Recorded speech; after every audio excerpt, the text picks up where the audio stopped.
Les habitants de mon pays ont désespérément besoin de la paix. Mais comment construire la paix sur des fausses communes? Comment construire la paix sans vérité ni réconciliation? Comment construire la paix sans justice ni réparation?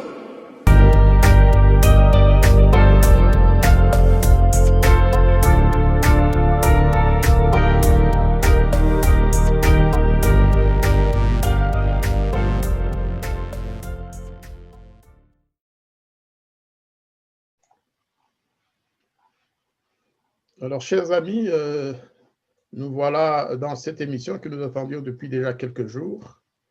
C'est une émission que nous avons organisée sur fond du sommet de Paris, où se sont retrouvés plusieurs chefs d'État africains, et notamment les chefs d'État du Rwanda et de la République démocratique du Congo.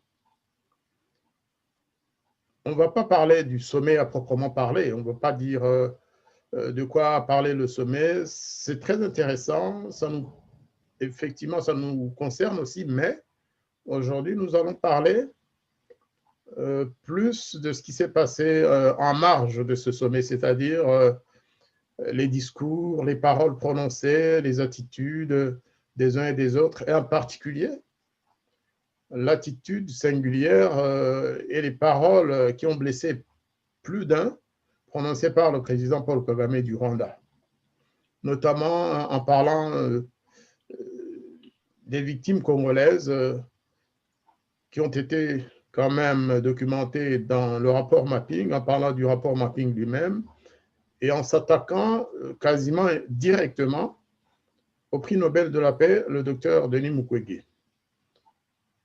On parlera aussi évidemment de la réplique du président Tshisekedi.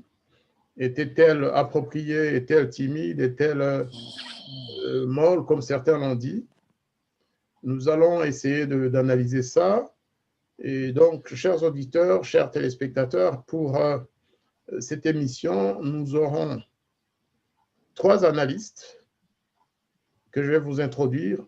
En premier, nous avons le professeur Patrick Mboyo, qui est de nationalité congolaise et qui habite en France. Nous avons ensuite M. Hervé Chesville, qui est français et qui est en Corse, qui connaît la région des Grands Lacs et suit toute l'actualité de cette région. Nous avons enfin Gustave Mbonimoutoua, qui est belge, qui habite à Bruxelles et qui suit l'actualité de notre région, qui appartient à des associations particulièrement actives, des associations de jeunes Rwandais, mais qui s'occupent de l'ensemble de la région des Grands Lacs. Et puis moi-même, Jean-Marie Ndagijimana, qui dirige la Voix des Grands Lacs,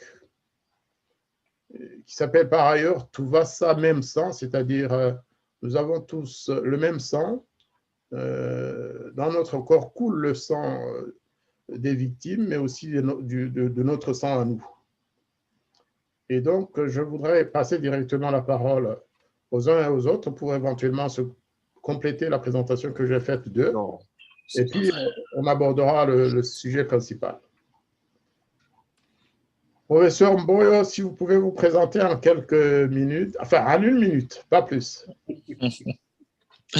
Bonjour, vous remarquerez que j'ai pas mal de difficultés à vous poser mon téléphone là. Veuillez m'excuser, je n'ai pas vraiment prévu un support.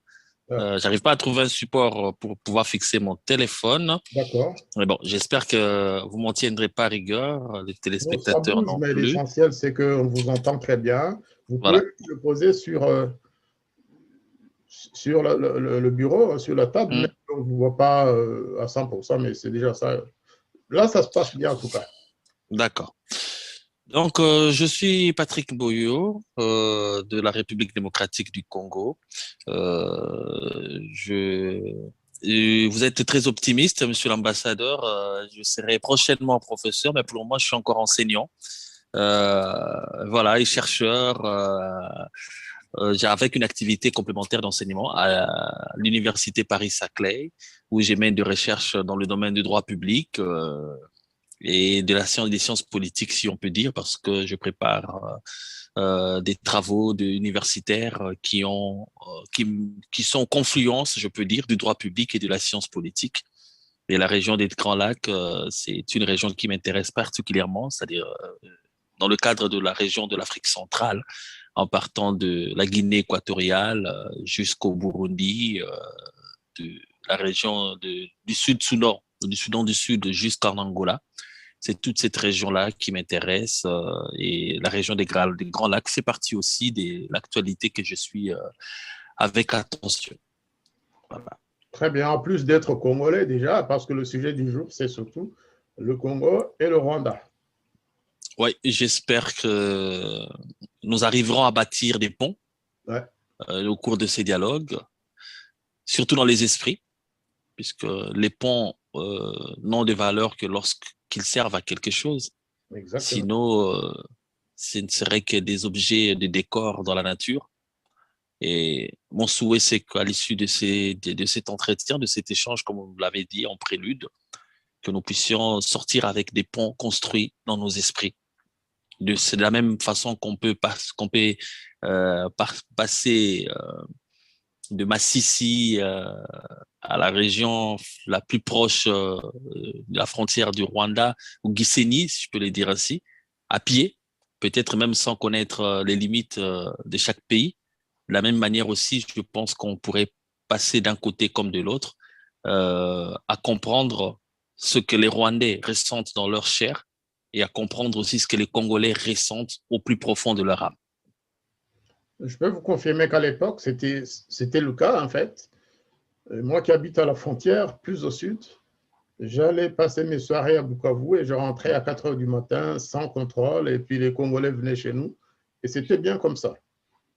On va passer la parole à Ever Chesville, M. Chesville, qui est aussi un connaisseur de la région parce qu'il a travaillé au Rwanda, il a vécu au Congo et il y a travaillé d'ailleurs dans cette région précisément où il y a la guerre aujourd'hui. Est-ce que Hervé Chesville peut nous parler de lui et de son œuvre, notamment ses livres, en 1 minute si possible? En 1 minute, ça sera difficile. Bon, je suis l'auteur de 9 livres et demi, puisque j'ai participé à un ouvrage collectif également. Et concernant la région qui nous préoccupe, je suis l'auteur de Rwanda, 25 années de mensonges. Mon premier livre concernait en grande partie le Congo en 2003, puisque j'avais sorti un bouquin qui s'intitulait Kadogo, enfants des guerres d'Afrique centrale, et qui concernait les enfants soldats de la région, mais je dirais que la moitié de l'ouvrage concernait l'Est du Congo. Et je suis chroniqueur radio, une radio locale ici à Bastia en Corse, Radio Salve Regina. J'ai écrit des articles, j'ai une chaîne YouTube, RVTV. Et puis, bon, j'ai passé 24 ans dans la région que décrivait le précédent intervenant. Dans la plupart des pays qu'il a cités, j'y ai séjourné plus ou moins longtemps. Il a oublié d'en citer un d'ailleurs, qui est le pays où j'ai vécu le plus longtemps, c'est le Malawi, qui est aussi un pays des Grands Lacs, puisqu'il a même le nom d'un grand lac, et le Mozambique, qui fait l'actualité actuellement, bien sûr. Donc voilà, c'est un point commun que nous avons. J'ai sillonné toute cette région, je l'ai même fait en voiture. En 1995, j'ai conduit depuis Maputo au Mozambique jusqu'à Kampala en Ouganda. Et donc voilà, j'ai sillonné toute cette région. En RDC, toute la zone névralgique dont vous venez de parler, j'y ai travaillé, que ce soit la région de Goma ou la région de Bukavu, mais également l'Ituri, ce que les Congolais appellent le Grand Nord, c'est-à-dire le nord du Nord Kivu, je l'ai également sillonné. Voilà.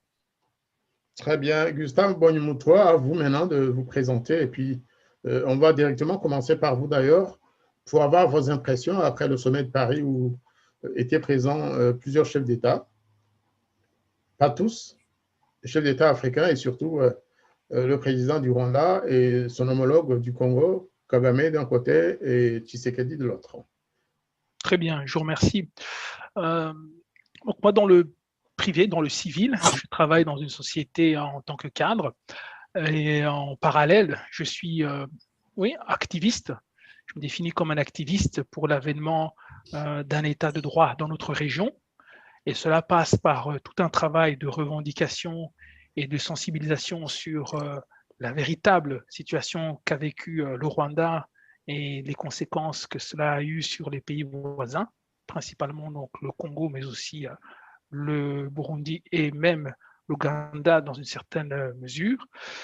Et je fais mon activisme au sein de l'ASBL Jimbo, de droit belge, qui regroupe un certain nombre de jeunes et de moins jeunes belges d'origine rwandaise, une association qui a été fondée par des jeunes, qui étaient assez jeunes, puisqu'ils avaient entre 20 et 25 ans pour la moyenne lorsqu'elle a été fondée il y a une dizaine d'années. Et cette association a fait un chemin assez remarquable, puisqu'elle a été à la barre pour un certain nombre de dossiers ici en Belgique, afin de sensibiliser l'opinion publique et politique sur ce qu'il s'est réellement passé au Rwanda. Nous nous sommes spécialement dirigés sur les questions de la réconciliation, afin de parler de toutes les victimes, qui est un sujet que nous partageons avec M. l'ambassadeur. Et dans ce cas, nous avons organisé plusieurs commémorations qui incluent toutes les victimes, et essayer de rapprocher donc les Rwandais qui veulent se sentir proches en tant que Rwandais d'abord, avant de se sentir divisés par des courants politiques. Et nous avons aussi travaillé beaucoup sur la question de la reconnaissance du génocide contre les Hutus, une question qui est très difficile pour certaines personnes et qui justement a été l'objet de l'interview de M. Kagame en France. Et donc, à ce titre, comme vous en doutez, nous avons fait l'objet de pas mal d'attaques dans la presse et même dans la presse, dans la politique, etc., on nous taxe de négationnistes. Et cela nous a amené aussi à nous spécialiser dans la question du négationnisme au Rwanda. Donc, une question que nous avons étudiée qui nous permet d'affirmer haut et fort ce qui est négationniste dans le contexte rwandais et ce qui ne l'est pas.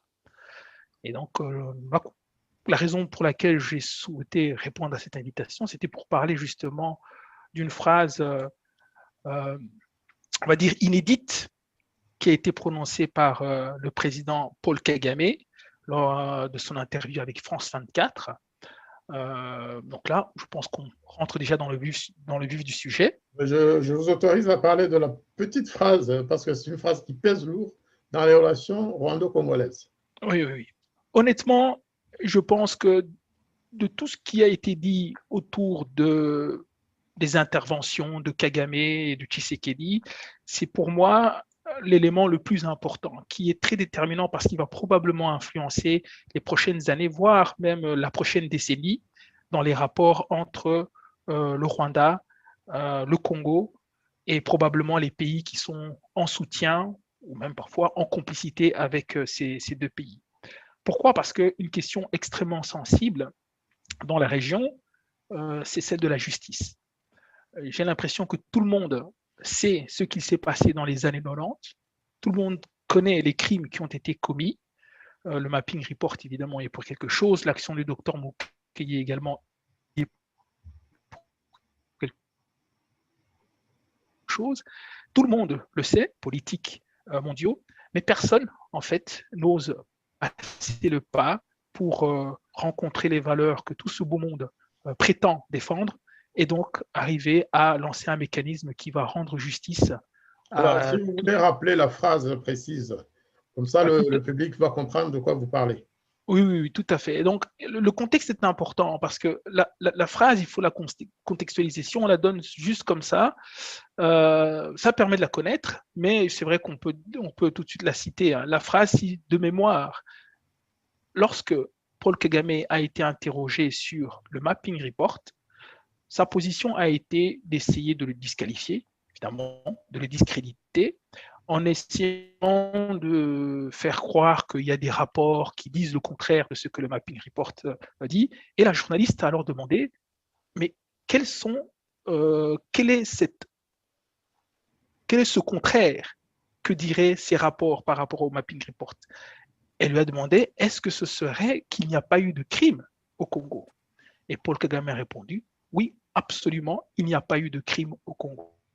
Alors, le rapport mapping, pour ne pas devoir le rappeler à plusieurs reprises, je demandais à Patrick Mboyo de nous en parler, de nous dire en quoi ça consiste, en quoi consiste le rapport mapping et sur quoi il portait. Merci beaucoup, cher ambassadeur, de m'avoir donné la parole. J'aimerais juste préciser quelque chose. En tant que Congolais, c'est un réel plaisir d'échanger avec mes frères du Rwanda. Et c'est la première fois que je sois invité dans un débat qui est proposé à destination essentiellement ou notamment du public rwandais. Parce que, cher ambassadeur, vous êtes très suivi dans le milieu rwandais, que ce soit dans la diaspora, ce qu'on appelle la diaspora, les Rwandais de l'extérieur et surtout ceux de l'intérieur. Et je pense que cette vidéo circulera beaucoup dans notre communauté, mais aussi dans la communauté congolaise, que ce soit à l'intérieur du Congo ou à l'extérieur.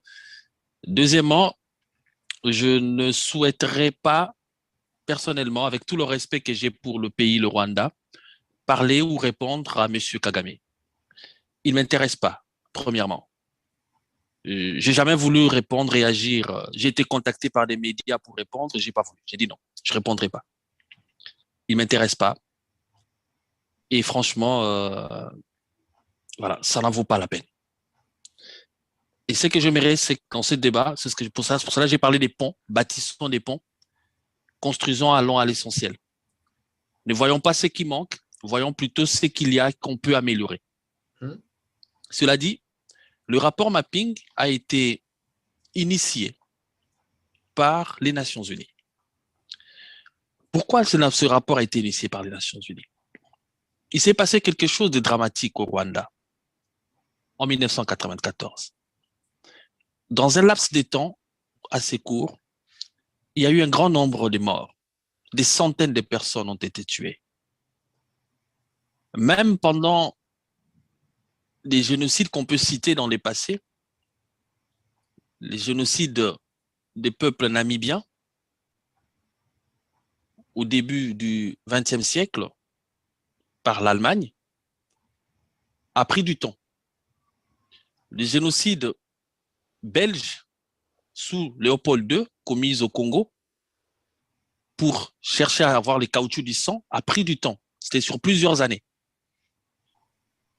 Les génocides qui a été commis par les nazis, et s'était étalé sur plusieurs années. Mais les événements du Rwanda ont provoqué un grand nombre de morts dans un laps de temps assez court, assez réduit. Et il fallait qu'on comprenne pourquoi cela s'est-il passé et quelles sont les répercussions de cette situation dans le pays voisin, le Congo,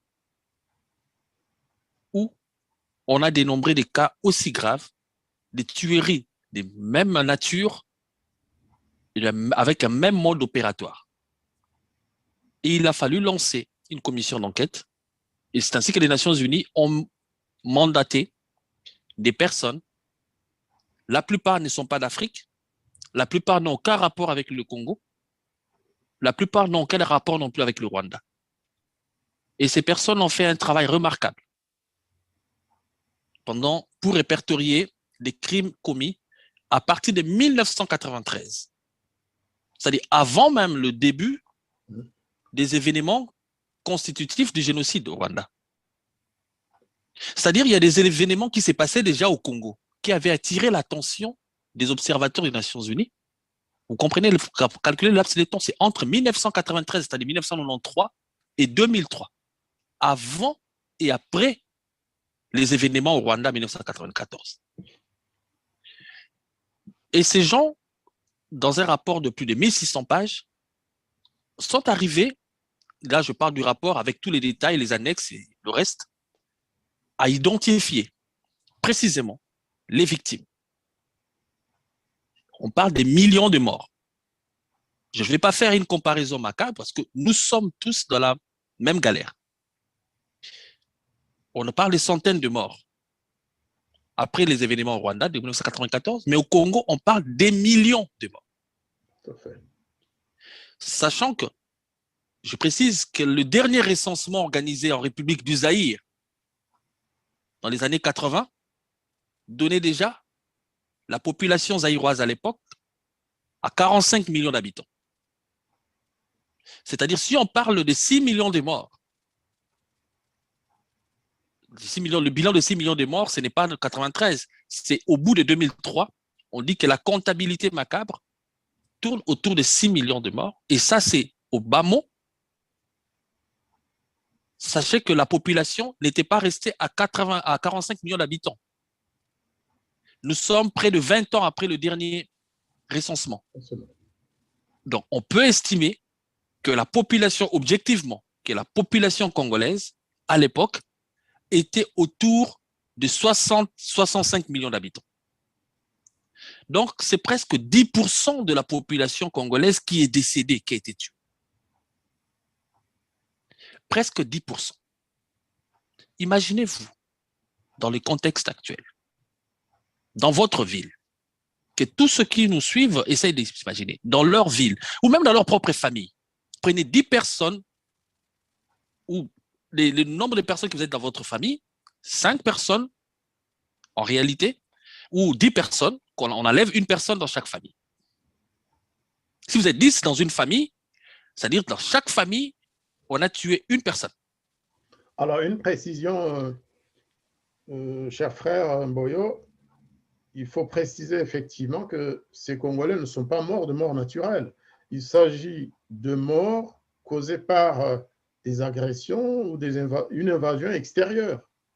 Des gens c'est pour cela que je parle. Rwanda, qui ont envahi le Congo, qui ont commencé à tuer les réfugiés rwandais d'abord, et puis les autres populations de même origine ethnique, hein, les Hutus du Congo. Et puis ensuite, il y a eu le massacre de nombreux Congolais ou des Congolais qui sont morts précisément à la suite de cette agression.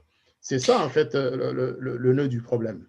Exactement. Là, nous sommes dans le contexte. Je présentais d'abord les faits et j'essayais d'expliquer.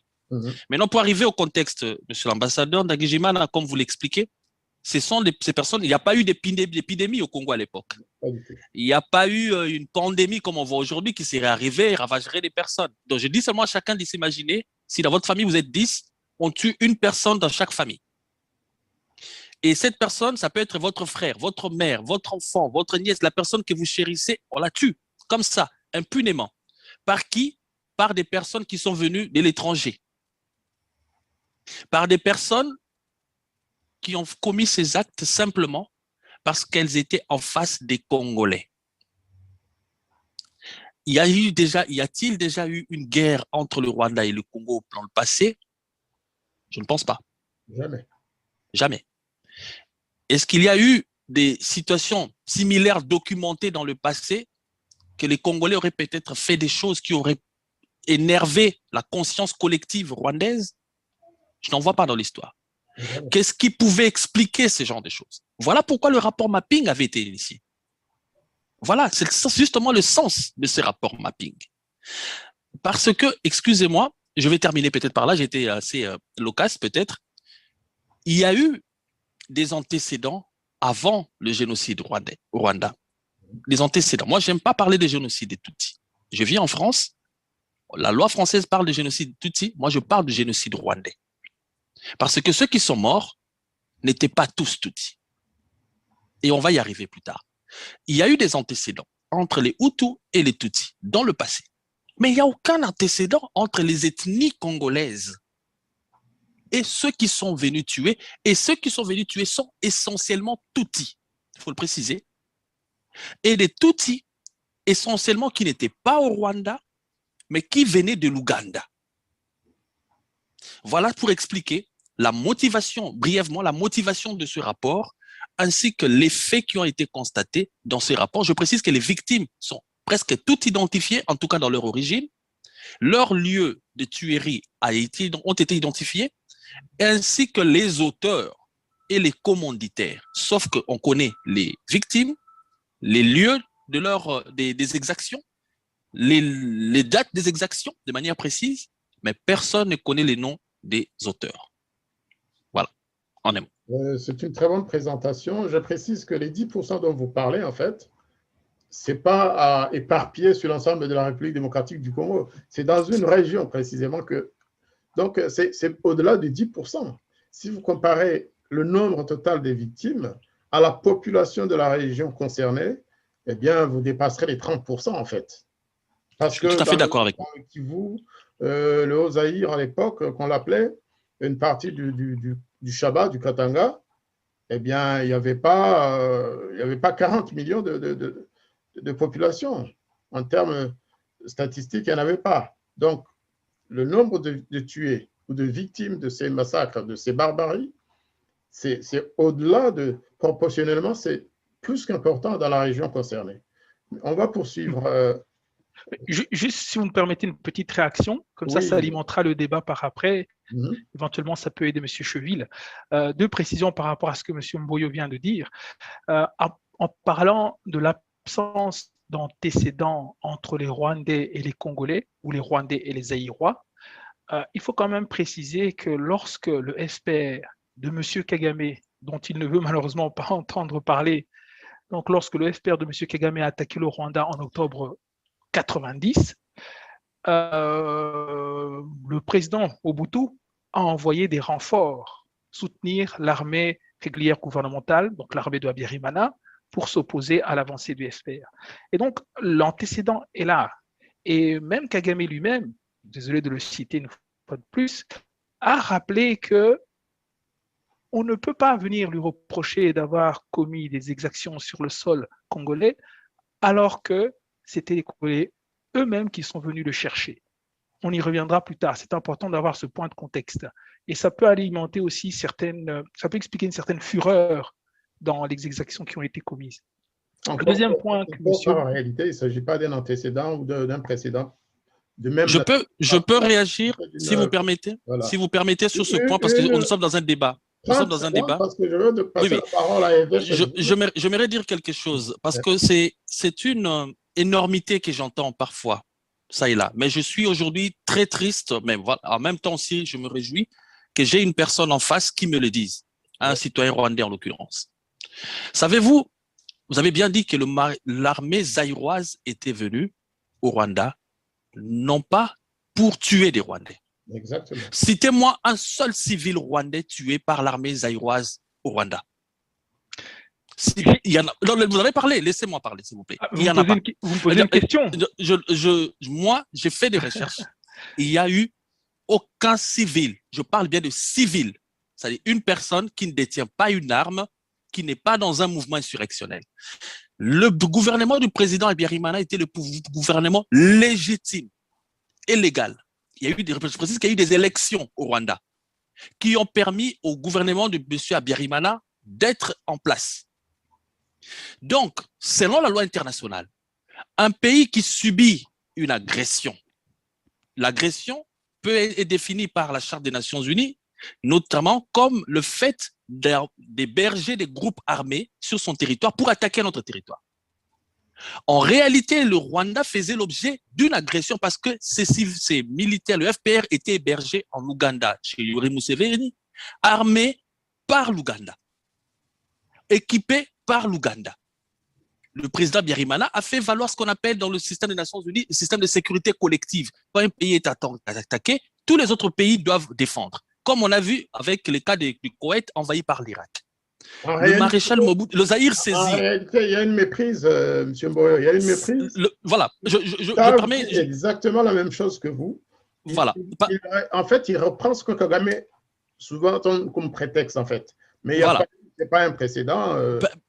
Permettez-moi de le dire parce que je dis qu'on va construire des ponts. Il faut qu'on arrive vraiment à évoluer. C'est une question pénible pour moi, Congolais, d'entendre que 6 millions, en fait, exactement, que 6 millions de morts, 6 millions de personnes, de civils, je parle bien des civils ont été tués parce que l'armée zaïroise serait venue sur invitation, je précise bien, du gouvernement rwandais légitime.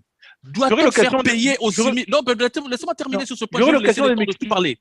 Je me demande, qu'est-ce que ces civils congolaises avaient à voir avec la responsabilité du gouvernement congolais qui répondait à l'invitation officielle? Je précise que l'armée zaïroise est allée intervenir au Tchad pour chasser l'armée de Muammar Kadhafi au Tchad.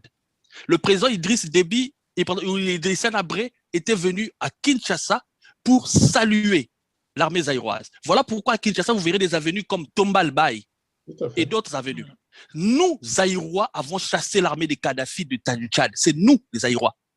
Avez-vous entendu les Tchadiens se plaindre qu'on avait tué, et même quand le président Idriss Déby, qui était rebelle à l'époque, quand il Sénabré était président, et que l'armée zaïroise est intervenue, quand il est arrivé au pouvoir, il est venu aider l'armée zaïroise, l'armée des FARDC à l'époque de Laurent Désiré Kabila, pour lutter contre l'armée des Kagame qui tuait au Congo. Pourquoi eux, qu'on avait déjà soutenus avant, dans les années 80, n'ont pas eu gardé une dent contre nous, et que ce serait le Rwandais, des Rwandais, entre guillemets, qui garderait une dent contre nous parce que nous étions venus sur invitation de votre propre gouvernement. Alors, si je me permets, je vais interpréter en fait ce que vous avez dit tous les deux. C'est peut-être une façon de présenter les choses qui vous a donné l'impression que Gustave est en train de défendre ce point de vue. Non, je comprends. J'ai dit qu'on est en train de construire des ponts. Nous sommes sur des rives. Monsieur l'ambassadeur, continuez votre tour d'introduction. On reviendra rapidement sur cet échange. Mais en fait, Gustave n'en pense pas du tout. Ne vous inquiétez pas, j'aurai l'occasion de me défendre. J'ai bien entendu M. Boyo. Je crois que c'est le moment d'entendre M. Cheville. Je sais ce que vous pensez sur cette question. Oui. Et je sais, et c'est une très bonne chose que Patrick Mboyo soit intervenu pour donner cette précision. Parce que les Rwandais ont parfois peur de le dire. Je sais ce que pense Patrick Mboyo, je sais ce que pense Gustave Mbonimoutra sur cette question. Kagame se met à l'aise pour dire mais les Congolais, ils ont aidé les génocidaires. Comme il le dit de la France d'ailleurs. Mais en fait, c'est un faux prétexte. Il n'a pas le droit d'aller… Non, ce n'était pas ma pensée, mais j'aurai l'occasion de la préciser si vous me le permettez par après. Je sais, je dis qu'il vous a mal compris. Et c'est pas, ce qu'il a dit n'est pas nécessairement c'est pas une réaction par rapport à ce que vous avez dit. Il précise. Très bien. Je vais donner la parole à Hervé Chesville pour merci. Peut-être revenir un peu à l'actualité. Oui, si vous me le permettez, j'aimerais quand même moi aussi réagir à ce que je viens d'entendre. Sinon, l'émission sera plus longue. Oui, mais bon, je pense que si nous voulons être pris au sérieux et si nous voulons être crédibles, nous devons malgré tout être précis dans les faits. Tout à fait. J'ai entendu M. Mboyo dire que au Rwanda, le génocide s'est fait en quelques semaines ou dans un temps très court. Ça, c'est dire une chose pareille, c'est aussi faire le jeu de l'homme qui ne veut pas qu'on mentionne, M. Kagame, parce qu'en fait, au Rwanda, la guerre a duré presque 4 ans et que pendant ces 4 années, des massacres de type génocidaire ont été commis en différents endroits du Rwanda. Disons que cette guerre qui a duré presque 4 ans a connu son paroxysme pendant les fameux 100 jours dont je parle souvent, qui vont depuis la mort d'Abiyarimana jusqu'à la prise de Kigali par le FPR. Mais les massacres avaient commencé bien avant et ils ont continué bien après. Et M. Mboyo a dit aussi… S'agissant du flux de réfugiés qui sont allés au Congo et qui ont été donnés comme prétexte pour l'agression, pour l'invasion de Paul Kagame, ça s'est passé effectivement en quelques mois. Oui. Avant, il y avait des choses qui se passaient au Rwanda, mais il n'y avait pas de flux de réfugiés rwandais en RDC. Tout à fait. Bon, M. Mboyo aussi a parlé de quelques centaines, je pense qu'il voulait dire quelques centaines de milliers. Centaines de milliers. Voilà. Bon, donc, non, je préfère faire ces rectifications parce que sinon on prête le flanc à d'éventuelles attaques. Pareil pour je vous en remercie. Le Congo. Pareil pour le Congo. Et là, je vais peut-être le faire réagir. Vous parlez de 6 millions de morts. Vous avez probablement raison. C'est peut-être plus, c'est peut-être moins. C'est très compliqué. Vous avez utilisé des données démographiques, etc. C'est extrêmement compliqué de déterminer avec précision, naturellement, le nombre de morts. Cependant, il ne faudrait pas non plus donner l'impression à nos vidéospectateurs que nous affirmons que 6 millions de Congolais ont été tués par des soldats du FPR. Il y a eu un bilan total de 6 millions de morts qui ne sont pas tous, d'une part, victimes du FPR, puisque le FPR a suscité la création d'un nombre, c'était une redondance que je vais dire, d'un nombre innombrable, j'ai failli dire, de milices. C'était un peu des poupées russes parce que ces mouvements soi-disant congolais ont fait scission et il y a eu tout un tas de différents mouvements paramilitaires qui ont également commis des massacres. Et également, le pays a été mis à sac. Moi, j'y étais à l'époque. Hein. Le pays a été mis à sac avec destruction des infrastructures de santé. Et donc, il y a eu des victimes qui ne sont pas mortes de mort naturelle parce qu'elles ne seraient pas mortes dans une situation normale, mais dont le décès résulte de la situation de guerre qui prévalait. Maintenant, je ne cherche pas du tout à minimiser le bilan des tueries qui ont été commises. Les tueries ont été innombrables. Là aussi, on peut parler de centaines de milliers, peut-être plus d'1 million, je ne sais pas, de morts violentes au Congo. Je pense qu'on peut comparer. Non, je crois que je vais m'arrêter là. Je préfère laisser réagir. Je vais compléter quand même l'analyse que vous venez de faire, le constat, par le fait que la guerre est partie du Rwanda. Bien sûr. Pas une guerre qui est née. Alors, moi, j'y étais. Voilà, c'est le Rwanda qui a organisé une rébellion, qui a recruté les gens, qui les a convoqués à Kigali, qui leur a donné les moyens, qui leur a dit on avance au Congo, et il les a accompagnés avec son armée. Tout à fait. Quelque part. Alors, pour être tout à fait précis, d'un point de vue historique, c'est quand même le Rwanda qui porte cette responsabilité. Oui, mais alors pour être tout à fait précis d'un point de vue historique, j'étais présent lors des prémices de cette invasion rwandaise au Congo. N'oubliez pas que le Rwanda de Paul Kagame, à l'époque, a utilisé comme prétexte de soi-disant persécution contre la communauté qu'on a appelée à tort Banyamulenge, c'est-à-dire les Tutsis dans l'est du Congo. Et je me rappelle, je travaillais pour le Programme alimentaire mondial à l'époque, avoir visité un camp de réfugiés à Kisoro en Ouganda qui accueillait ces gens qui affluaient de ce qui était encore le Zaïre à l'époque. Et ensuite, en 1996, j'ai également visité, quelques jours avant l'invasion du Zaïre, j'ai visité un camp de réfugiés à côté de Changougou qui accueillait, rectification, à côté de Gisenyi, qui accueillait des soi-disant réfugiés, en tout cas nous les présentait comme tels, en provenance du Congo. Donc ça aussi, c'est un prétexte qu'a utilisé, qui a certainement été monté de toutes pièces par le régime de Paul Kagame pour justifier en amont ce qui allait se produire. Très bien. Maintenant, revenons quand même à l'actualité parce qu'on ne va pas faire l'historique de tout. Ce qui est connu, c'est que le rapport Mapping a documenté je pense, 617 ou plus de ce qu'ils appellent incidents de crimes commis par l'armée rwandaise et ses affidés des AFDL et autres. Ils ont massacré des populations à plus de 600 places dans les mêmes conditions, dans le même scénario. Et c'est suite à cela qu'il y a eu justement ce décompte. Quelques centaines de milliers de réfugiés rwandais, Hutus, et des millions de Congolais morts. Parce que tous les Congolais ne sont pas morts de famine. Il y a eu beaucoup de massacres de populations congolaises. Ou alors, on les tuait pour occuper leurs terres, leurs biens, ou on les mettait dans des conditions tellement difficiles qu'ils en mouraient. Donc, ce qui est important aujourd'hui, c'est de se dire quand même qu'il y a eu des crimes de guerre documentés, des crimes contre l'humanité, et ce que le rapport Mapping des Nations Unies appelle des crimes de génocide, s'ils étaient éventuellement reçus devant un tribunal, s'il y avait des plaintes et s'il y avait une condamnation, ce seraient des crimes de génocide.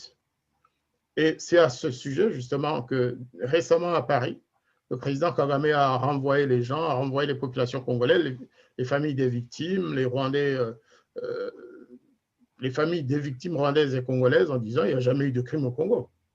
Rien. Circuler, il n'y a rien à voir. Et en ajoutant que le docteur Mukwege était utilisé comme marionnette. comme une marionnette de tous ceux qui nient le génocide des Tutsis. Et encore une fois, il est revenu avec cette posture de protecteur des Tutsis et qui veut justifier la mort des Congolais et des Rwandais en République démocratique du Congo. C'est ça qui est important, c'est ça. On va pas de nouveau, on va essayer de construire des ponts comme le suggère Patrick Mboyo, mais des ponts dans quel sens s'il n'y a pas de justice? Des ponts dans quel sens si d'un côté on dit que tuer 6 millions de Congolais, c'est pas grave, qu'il n'y a jamais eu de crime, que tuer 300 ou 400 000 Hutus au Congo, c'est pas grave, et que de toute façon, appeler à la mise en place du tribunal international pour le Congo, que c'est pas possible, que le docteur Mukwege mérite la mort parce qu'ils l'ont déjà dit. Ils sont en train de menacer physiquement le docteur Mukwege, et ça, effectivement, je suis de ceux qui, comme les dizaines d'intellectuels congolais qui ont signé une pétition en exigeant qu'il y ait une suite à cette affaire-là, moi, si j'avais été sollicité, j'aurais signé avec eux, automatiquement. Je vais passer la parole à Patrick Mboyo et puis à Gustave Mbonyumutwa, et puis on va s'orienter vers peut-être une conclusion, des suggestions, quelle devrait être la posture ou la réaction des autorités congolaises, par exemple. Je vous remercie, Monsieur l'ambassadeur Ndagijimana. Je suis très heureux, encore une fois, je l'ai dit, de parler pour la première fois à mes frères rwandais qui me suivent aujourd'hui. Sachez que nous vous aimons. Moi, j'ai jamais eu l'occasion d'arriver au Rwanda. J'aime le Rwanda. J'aime les Rwandais. Ça peut vous paraître étrange, mais nous vous aimons. Nous vous aimons parce que vous êtes nos frères. Nous vous aimons parce que nous avons la même couleur de peau. Nous sommes minoritaires dans cette planète. Nous qui avons la peau noire. Nous sommes minoritaires. Mais quand nous donnons le spectacle désolant de paraître, je suis défenseur des Tutsis, je suis défenseur des Nandés, je suis défenseur des Mongo, je suis défenseur des Luba, on est petit. Vous savez le nombre d'ethnies qu'il y a en Inde? L'Inde seule en tant que pays a un plus grand nombre d'habitants par rapport à nous dans la région des Grands Lacs. Trouvez-vous cela normal? Pensez-vous que nous devons continuer à réfléchir, à penser à la vengeance, à réfléchir sur des tueries? Les Congolais sont venus. Je rappelle à ceux qui disent que l'armée zaïroise était venue aider des génocidaires. Permettez-moi de revenir sur ce point. L'armée zaïroise n'est pas intervenue en 1994. Ceux qui ont commis les génocides l'ont fait en 1994. Quand l'armée zaïroise était arrivée, ce n'était pas des génocidaires qu'ils venaient aider. Elle venait aider une armée régulière à défendre son territoire, conformément à la Charte des Nations Unies, je le précise, qui parle d'agression quand un pays arme, finance des groupes militaires pour attaquer un autre pays. C'est ce qui a été fait. Alors, chers amis rwandais, arrêtez de penser, c'est que, de vous mettre dans la tête, c'est que des personnes sans dans des bas esprits. C'est pour ça que je ne veux pas parler des gens, parce que spirituellement parlant, nos esprits sont plus élevés que ces gens-là. Excusez-moi, j'ai beaucoup de respect pour le Rwanda et les institutions. Mais il y a certaines personnes, ce n'est pas parce qu'elles sont à la tête, ce n'est pas parce qu'on leur déroule le tapis rouge qu'elles ont un esprit élevé. Nous avons un esprit élevé. Nous, le peuple. Nous avons un esprit plus grand parce que nous savons voir l'avenir. La personne à la tête du Rwanda ne sera peut-être plus au Rwanda à la tête de ce pays d'ici 5-10 ans, vu son âge. Mais le Rwanda existera toujours dans sa configuration, comme le Congo. En tout cas, c'est le vœu que je forme. Regardons devant. Ce qui a été fait a été fait. Mais je ne dis pas qu'on doit oublier. Non. Nous aimons les Rwandais. Nous aimons les Rwandais. Mais ceux qui ont commis des crimes au Congo doivent payer. Et vont le payer, je vous l'ai dit aujourd'hui. Retenez bien mon visage, retenez bien mon nom, Patrick Mboyo Bakambo, je m'appelle. Je vous dis que ceux qui ont commis les tueries, le génocide au Congo, vont le payer. Quand les Juifs subissaient le génocide, personne ne savait qu'Israël aujourd'hui détiendrait la bombe atomique. Mais il y a eu des gens qui ont parlé et qui ont dit que les génocidaires vont payer. Ceux qui avaient tué les Juifs ont payé. Et je vous le dis, croyez-moi, ces gens-là vont payer. Ils ne vont pas payer parce qu'ils sont rwandais, mais ils vont payer à cause de ce qu'ils ont fait au Congo. Soyez-en sûrs, ça viendra. Et la punition sera à la hauteur des crimes qui ont été commis. Non seulement au Congo, mais aussi qui ont blessé le cœur des Rwandais, qui ont vu des Congolais mourir. Vous savez ce qui s'est passé, chers amis rwandais? On a enterré des femmes vivantes. Ce que l'armée zaïroise n'a pas fait en 93-92. On a coupé l'électricité à des bébés qui venaient des nets qui étaient dans des couveuses. Ce que l'armée zaïroise n'a pas fait. On a éventré des femmes avec bébés dans leur ventre, ce que l'armée zaïroise n'a jamais fait, ni au Rwanda ni ailleurs. On a brûlé des villages avec des habitants à l'intérieur, ce que l'armée zaïroise n'a jamais fait, ni au Rwanda ni ailleurs. Alors, au nom de tous ces crimes qui ont sali la mémoire rwandaise, qui ont sali la pensée, l'âme des Congolais, ces gens vont payer. Soyez-en sûrs. On dit qu'il faut se méfier des personnes qui parlent calmement quand il s'agit des choses graves. Je pense que c'était le moment. Denis Mukwege est notre héros national. Et il le restera. Personne ne touchera à un seul cheveu de Denis Mukwege. Sinon, on l'aurait déjà fait depuis longtemps. Mais si le FPR et ses acolytes et même ses soutiens sont incapables de toucher un seul cheveu de Denis Mukwege parce qu'ils savent que nous sommes derrière. Nous sommes là. Et croyez-moi, aucune bombe atomique ne produira l'effet que la mort de Denis Mukwege risquerait de produire dans cette région des Grands Lacs. Soyez-en sûrs. Il y a quelque temps, on ne pouvait pas imaginer que les Congolais pouvaient parler. On ne pouvait pas penser que les Congolais pouvaient réfléchir. Parce que depuis longtemps, depuis plus d'un siècle, ceux qui ont commis le premier massacre à cause du caoutchouc du sang ont voulu donner une mauvaise image des Congolais. Que le Congolais ne réfléchit pas. Que le Congolais est un peuple ignare. Nous sommes victimes de la façon dont on a été vilipendés, négligés, salis. Des gens qui aiment les bières, la femme, l'argent. Mais croyez-moi, ça c'était notre temps. Une nouvelle génération est là. Il faut compter désormais avec un nouveau Congo et des nouveaux Congolais. Et nous sommes là. Voilà pourquoi nous vous parlons. Maintenant, chers amis rwandais, saisissez le temps. Alors, il y a une chose saisissez qu'il faut retenir, Patrick Mboyo. Il faut retenir une chose. En fait, je suis très, très content que vous parliez avec ce ton parce que vous vous adressez en réalité aux autorités rwandaises. C'est pas parce que Gustave est réfugié, je suis réfugié, il y a des Rwandais qui sont en train d'être assassinés au Rwanda. C'est une très bonne mise au point en direction des autorités de Kigali parce que c'est elles qui sont responsables de la situation actuelle. Ce n'est pas les Rwandais.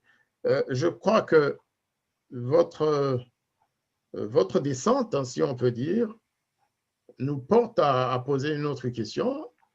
Qu'est-ce que les Congolais et les Rwandais peuvent faire ensemble pour mettre fin à la situation actuelle? Et de prendre la main, comme nous le faisons là. J'ai dit, on tend la main. Il est temps qu'on se tienne la main. Tendre la main à qui? Nous tendre la main en tant que peuple, en tant que frères. Jamais les Congolais disparaîtront de l'autre côté de la frontière quand vous quittez Gisenyi. Jamais les Rwandais ne disparaîtront de l'autre côté de la frontière si vous dépassez Massissi. Il y aura toujours un Rwanda, il y aura toujours un Congo. Le problème, c'est qu'il y a aussi des gouvernements qui ne veulent pas de ça. Il y a des gouvernements en place qui ne jouent pas le jeu des peuples, qui ne jouent pas le jeu des populations. Cher ambassadeur, nous sommes là. Voilà, nous sommes là, vous êtes là, je suis là. Ah ben, mon frère Gustave est là. Monsieur Michel est là. Ensemble, hein. Mais c'est déjà ça. C'est déjà ça. Je vous dis qu'il y a 10 ans, on ne pensait pas que ça peut avoir lieu, ce genre de choses. Je parle souvent de synergie. Il faut créer une synergie entre les deux peuples. pour mettre fin à leur malheur. Contre ou avec, non, ce sera toujours contre la volonté de nos gouvernants parce qu'apparemment, les autorités rwandaises, elles ont presque un intérêt à conflictualiser les relations entre les Congolais et les Rwandais. Elles y trouvent leur compte, en fait, les autorités rwandaises. Lorsque les Congolais disent, vous les Rwandais, à la fin, il y a des Rwandais qui deviennent apeurés parce qu'on leur promet non pas la lune, mais autre chose, et qui disent, ah, mais on va s'orienter vers notre protecteur, notre cher papa Kagame. C'est ça aussi. C'est-à-dire que nous devons être des stratèges, nous devons créer une synergie. Je vais peut-être passer la parole à Hervé Chesville pour non pas réagir, non, mais pour aller dans le sens de ce qui se passe aujourd'hui. Ouais, Excusez-moi, M. Chesville, j'ai écorché votre nom tout à l'heure en suivant l'acronyme qui est présenté. De corriger l'acronyme. Le nom qui est inscrit sur l'écran parce qu'effectivement, il y a une confusion. Mon nom est beaucoup plus long que ça. Bon, ce que je voulais dire, c'est, et je vais prononcer le nom qu'il ne faut pas prononcer, c'est-à-dire le nom de Paul Kagame. Moi, en fait, je suis très content, je l'avoue franchement, qu'il ait osé tenir de tels propos à Paris. Pourquoi? Parce que depuis des années, tous ceux qui ont évoqué d'autres massacres que ceux subis par les Tutsis durant les 100 jours en question ont été vilipendés. Nous avons été traités de tous les noms, et je m'inclus dans le lot, mais je pense au regretté Pierre Perrin, je pense bien sûr à Judy Raver, je pense à Charles Onana et tant d'autres, Phil Pott au Canada, et bien sûr les Rwandais eux-mêmes qui ont osé en parler. Et là, Paul Kagame vient de nous rendre un service énorme, parce que lui qui nous a accusés, lui et ses sbires, qui nous ont accusés depuis des années d'être des négationnistes, ce que nous n'avons jamais été, puisque nous ne nions pas la réalité du génocide contre les Tutsis. Nous disons simplement que le génocide ne se limite pas, comme vous l'avez dit d'ailleurs, aux Tutsis, mais qu'il a touché d'autres communautés, tant au Rwanda qu'au Congo, et sans oublier bien sûr le Burundi.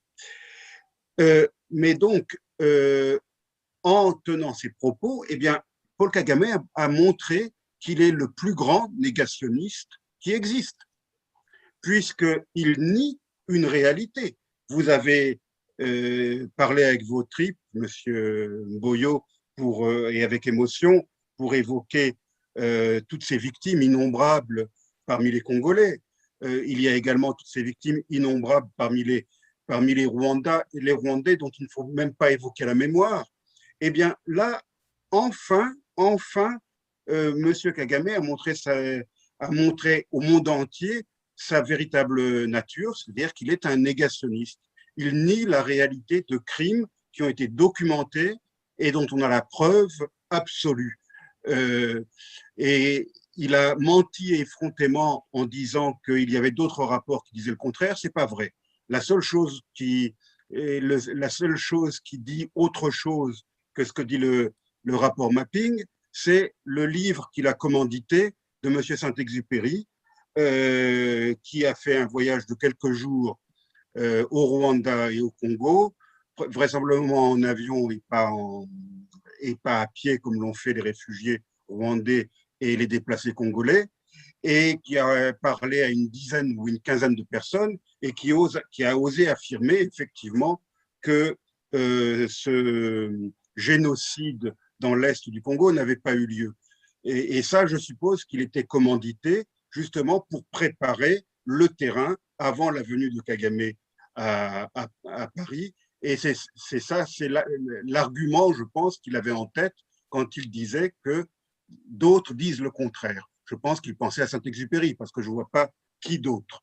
Donc moi, pour conclure, je suis reconnaissant à Kagame d'avoir tenu de tels propos, parce qu'il a tombé le masque.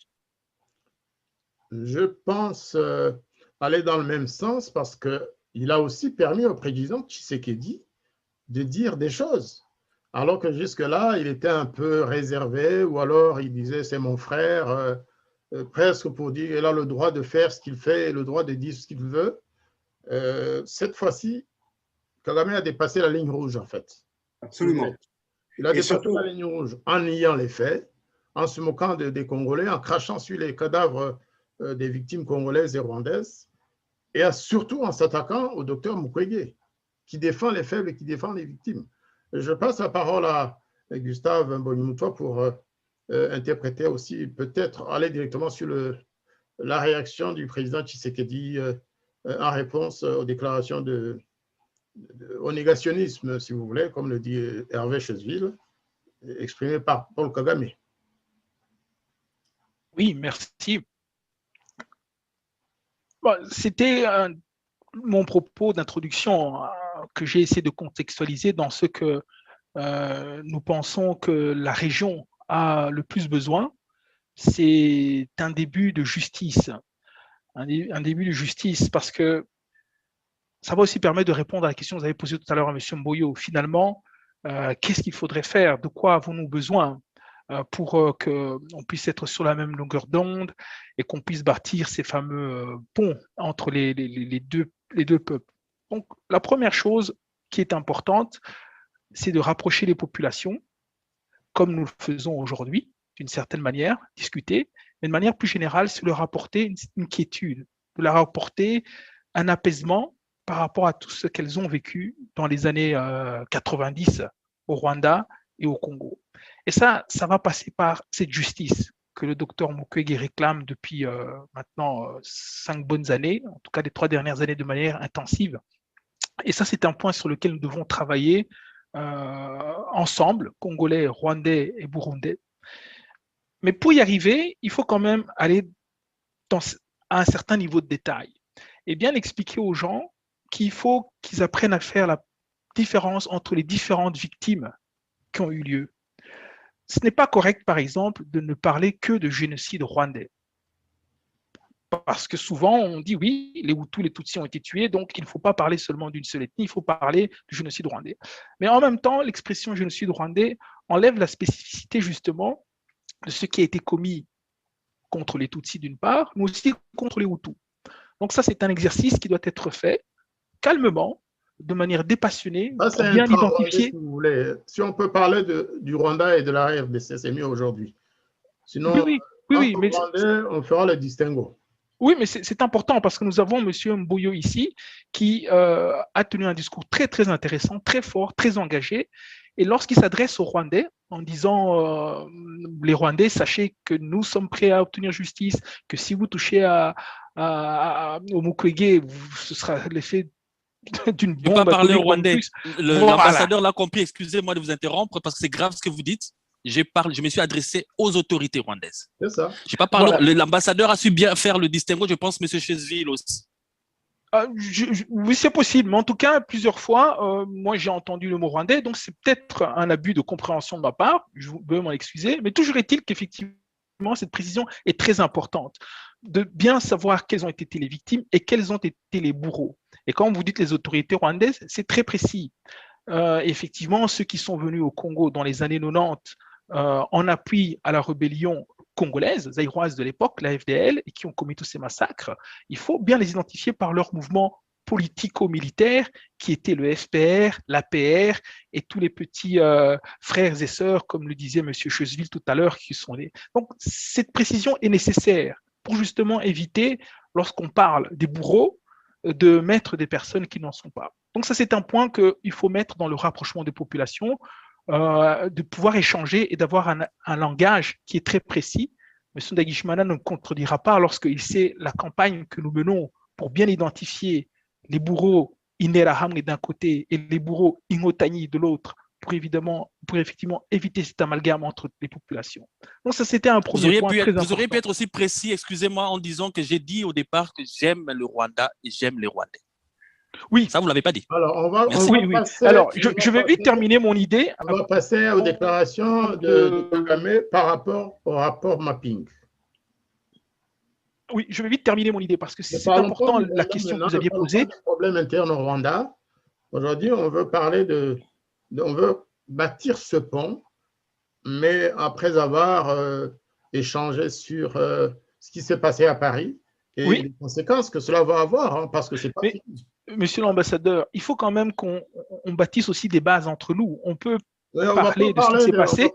Voilà. On ne va pas parler des crimes, mais cet échange, par exemple, est intéressant puisque M. Mboyo permet de corriger certaines choses que j'avais appris. Et moi, ce que je pense qui est important pour les gens qui regardent ici, c'est de voir que des Congolais, des Rwandais, et également un Français peuvent arriver à comprendre de la même manière ce qui s'est passé. Un seul point rapidement, et puis je viens à votre question, c'est qu'à un moment donné, il faut éduquer nos classes politiques pour qu'elles comprennent aussi le contexte dans lequel les choses se sont passées. Je ne vais pas aller dans le détail, mais il est important de parler de l'axe Mobutu-Habyarimana à un moment donné qui devait être complètement remplacé par un nouvel axe.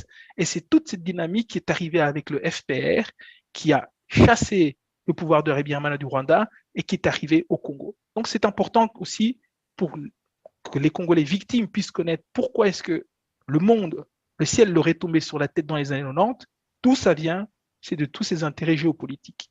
Et maintenant, par rapport aux paroles de M. Tshisekedi, eh bien, il a tout à fait raison. Il a tout à fait compris. Et la société congolaise est en train de montrer qu'elle est beaucoup plus grande que la plupart des intervenants avaient pensé jusque-là. Ils se sont tus pendant presque 20 ans et maintenant ils se réveillent avec une force lente mais extrêmement puissante. Ils demandent justice, ils connaissent les criminels et d'ailleurs, il faut rappeler qu'il existe en annexe au mapping rapport les noms et la liste de ceux qui sont visés par le mapping report. Cette partie est confidentielle, mais elle existe. Et donc, lorsqu'ils demandent justice au niveau de la société civile, au niveau de certains politiciens du Congo qui sont déjà, on va dire, un temps en avant par rapport à M. Tshisekedi pour demander justice, eh bien, cette dynamique va certainement aboutir dans les quelques années à venir. Donc, M. Tshisekedi, quand il dit qu'il faut que le FPR, donc cette fois-ci, il s'adresse à M. Kagame directement, que le FPR et M. Kagame livrent à la justice et se débarrassent des criminels qui sont encore actifs ou peut-être à la retraite, en tout cas les criminels qui ont commis les crimes dans l'Est du Congo, il a tout à fait raison et c'est le tournant qui doit être absolument soutenu par tout le monde. Et c'est vrai que c'est un peu grâce au fait que M. Kagame lui-même avait nié ces crimes que le président Tshisekedi a peut-être senti qu'il était arrivé le moment de se positionner clairement sur une demande de justice. Maintenant, ça va se traduire comment concrètement? Y aura-t-il un tribunal pénal international spécial? Y aura-t-il des tribunaux nationaux? Ça, je pense que nous sommes tous en attente et ceux qui ont le pouvoir d'influencer les choses vers un dénouement positif doivent s'y atteler. Permettez-moi, monsieur l'ambassadeur, de dire quelque chose, juste un petit point par rapport à ce que vient de dire mon frère Mboyo Nyuma. Excusez-moi si j'ai écorché votre nom.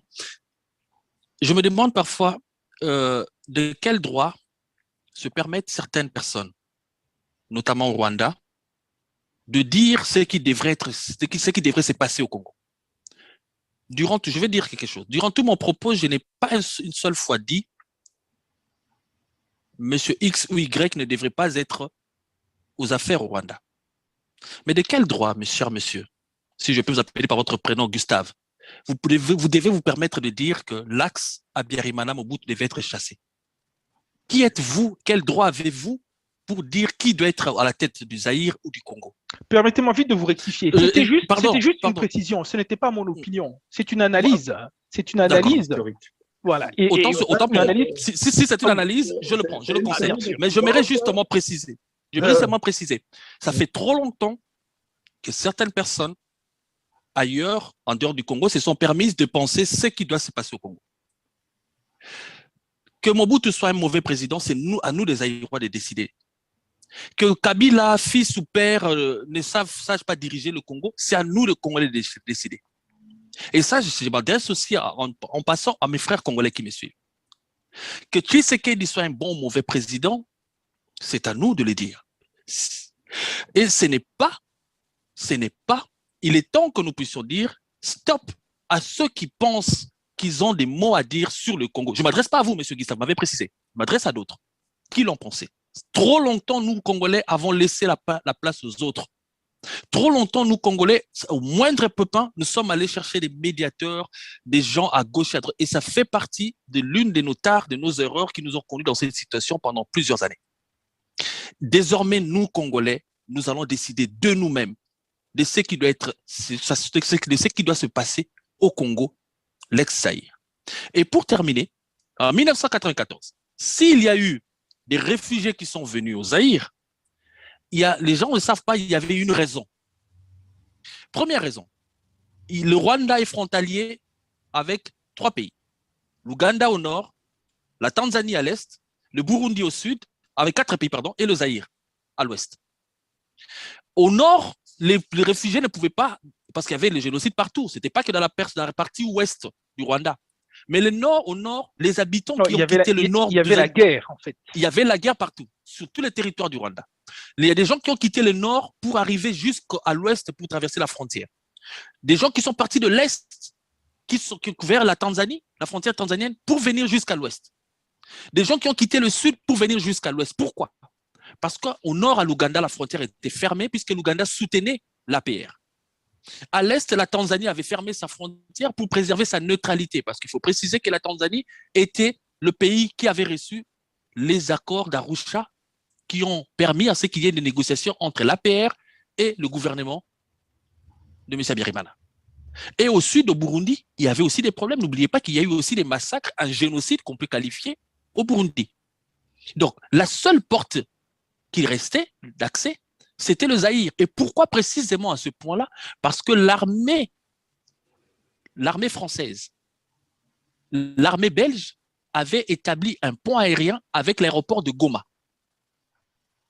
Et comme l'armée française était en train de sécuriser les victimes depuis le territoire rwandais et que leur cordon de sécurité protégeait l'évacuation des hommes et des matériels ainsi que des ressortissants à partir d'un couloir sécurisé, un cordon militaire sécurisé jusqu'à Goma, voilà pourquoi les populations civiles ont pu prendre cette voie. C'est comme lorsque la forêt brûle, les animaux vont tous dans la même direction, c'est-à-dire la direction où il y a le moins de fumée, où il y a le plus d'humidité.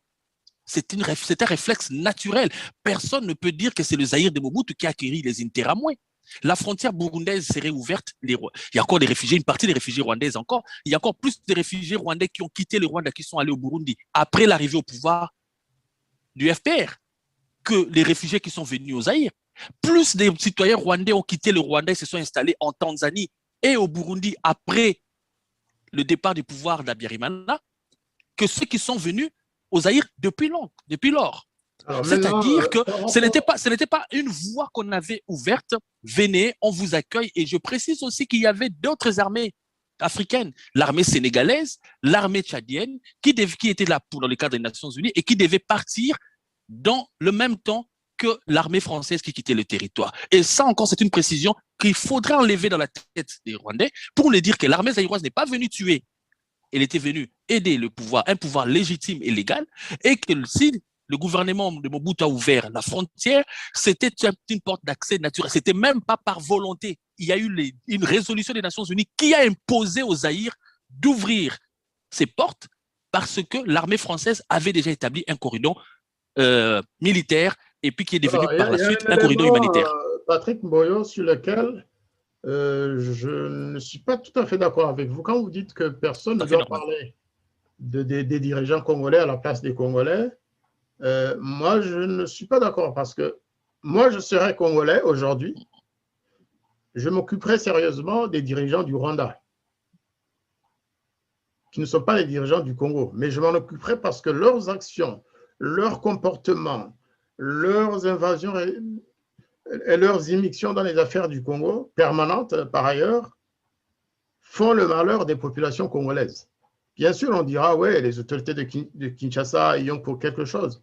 C'est vrai, mais je préfère vivre avec un pays dirigé par des autorités amicales par rapport à mon pays que des dirigeants qui causent des troubles et qui tuent nos populations. Là, je pense qu'il y a malheureusement, nous devons exprimer aussi parfois nos préférences par rapport aux gens qui dirigent le Congo et vice-versa. Et si on peut agir ensemble pour mettre fin à l'action nocive de ces autorités-là, dans un sens comme dans l'autre, pourquoi pas? Mais c'est vrai que à l'époque de Mobutu et de Habyarimana, c'était plutôt la paix dans la région, c'était la bonne entente, hein, malgré la nature des régimes qui étaient là, mais c'était une coexistence plus pacifique que jamais et complémentaire d'ailleurs, dans le cadre de la CPGL notamment. Juste une petite réaction rapide, et puis je laisse M. Chesville qui a levé la main depuis 2 minutes. Chesville, oui. Oui, par rapport à ce que M. Mboyo vient dire sur le fait qu'on ne doit pas dire aux Congolais, aux autorités congolaises ce qu'elles doivent faire, je pense que c'était plus une forme de rhétorique que vraiment un message où personne ne peut critiquer les autorités congolaises, etc. Nous le faisons justement sous notre posture d'analyste.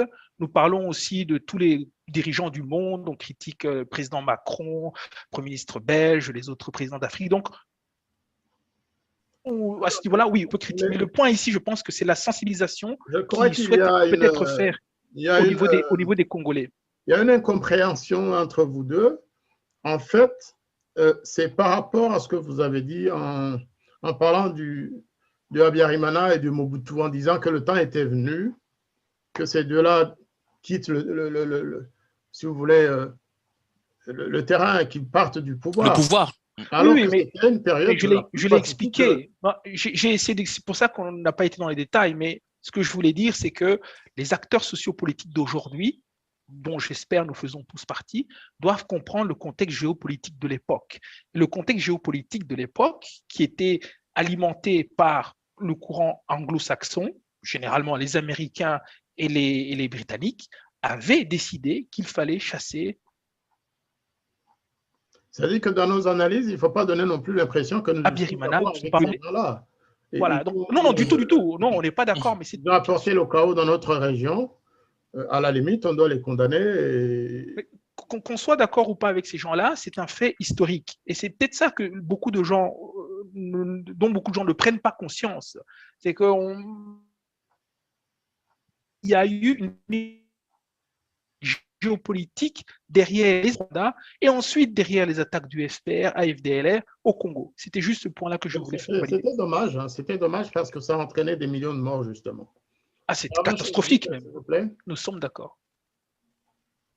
Monsieur Chesville, je suis très curieux de vous entendre. Voilà, oui. Ben, moi, je voudrais, ce sera sans doute mes derniers commentaires, revenir sur ce que vous venez de dire, puisque vous vous adressez à moi.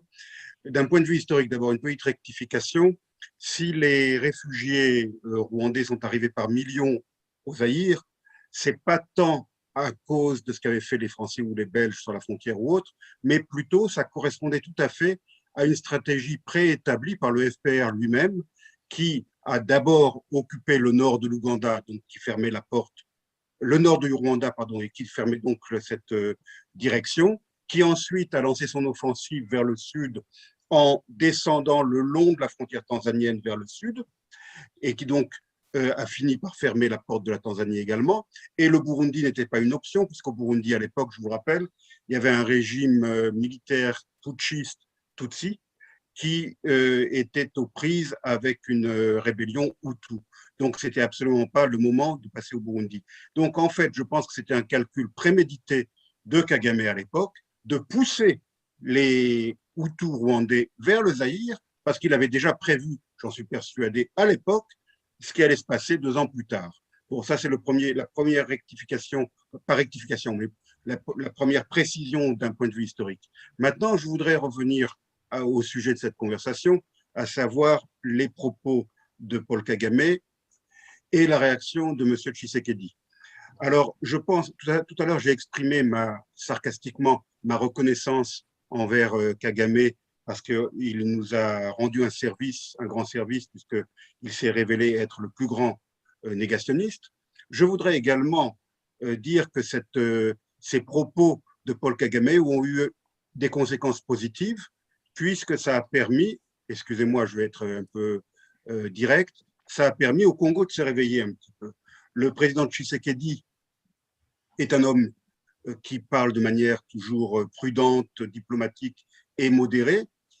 Il a réagi aux propos de Paul Kagame. il a réagi dans des termes modérés, mais si on lit entre les lignes de ce qu'il a dit, il a été extrêmement dur, puisqu'il demande que les criminels soient traduits en justice. Et quand il dit criminel, bien sûr, il pensait en premier lieu aux criminels de l'armée patriotique rwandaise. Plus que Donc, ça, il l'a même côté-là, dit, il ne l'a pas que pensé, il l'a précisé. oui, oui, bien sûr, bien sûr, bien sûr. Donc là, il a rendu un grand service parce que jusqu'à présent, côté congolais, d'un point de vue international, on entendait surtout la voix du docteur Mukwege. Là, le chef de l'État lui-même a tenu des propos appelant à la justice, appelant au jugement des criminels. Donc là, on a vécu une étape très importante en vue d'une éventuelle vous avez parlé tout à l'heure de l'établissement d'un tribunal pénal international pour le Congo, ça pourrait être le cas, mais en tout cas, une étape a été franchie. Et donc là aussi, je pense qu'il faut être reconnaissant, de manière sarcastique, à Kagame pour ses propos. Merci. Alors, il y a aussi un élément extérieur.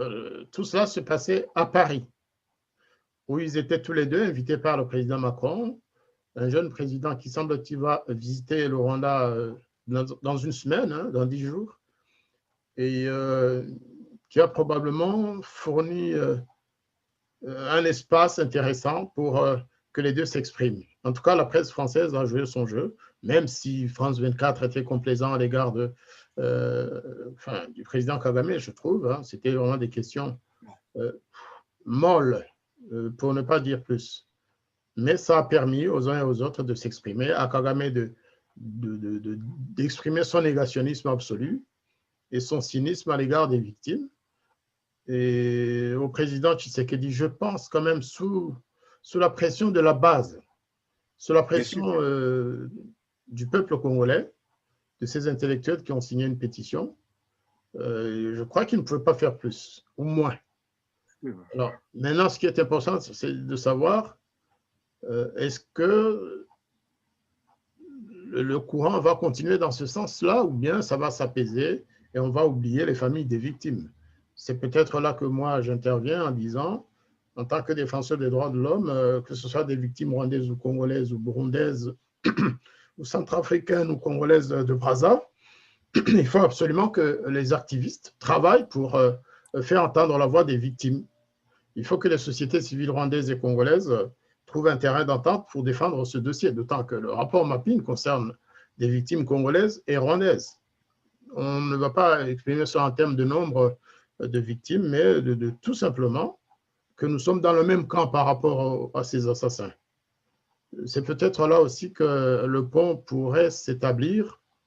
Je suis confiant parce qu'après avoir écouté l'émotion de Patrick Mboyo, je crois sincèrement que nous sommes en phase, à 100% en phase, sans du tout mêler les choix politiques ou autres, non. Les gens qui parlent au nom des populations, au nom des victimes congolaises et rwandaises, peuvent se retrouver très vite et influencer peut-être les politiques qui devraient tout faire pour établir la paix et la sécurité dans cette région. Je suis tout à fait d'accord. À peut-être prononcer le mot de la fin parce que l'heure de fin de cette émission approche.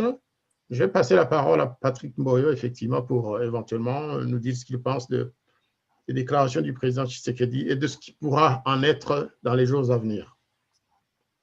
D'un point de vue président, vous qui connaissez vous qui pouvez prendre la température des Congolais, qu'est-ce que vous pensez que ce dossier va devenir dans les jours à venir? Le président Félix Tshilombo Tshisekedi, j'espère pouvoir le rencontrer prochainement.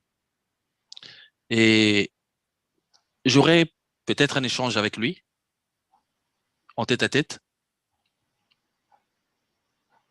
sur l'avenir du Congo, par rapport à la vision que nous devons avoir désormais. Vous avez dit quelque chose de très intéressant tout à l'heure, monsieur l'ambassadeur Jean-Marie Dangijimana, c'est que si vous étiez Congolais, vous auriez le droit, un droit de regard sur ce qui se passe. Et je suis très ravi. Je pense que c'est meilleure chose que je vais retenir de cette émission, il y a eu des très bonnes choses qui ont été dites. Mais je dis que c'est la meilleure pour moi, parce que nous, les Congolais, on avait perdu un petit peu ce droit de regard. Et comme on dit, si vous ne vous occupez pas des autres, ce sont les autres qui vont s'occuper de vous.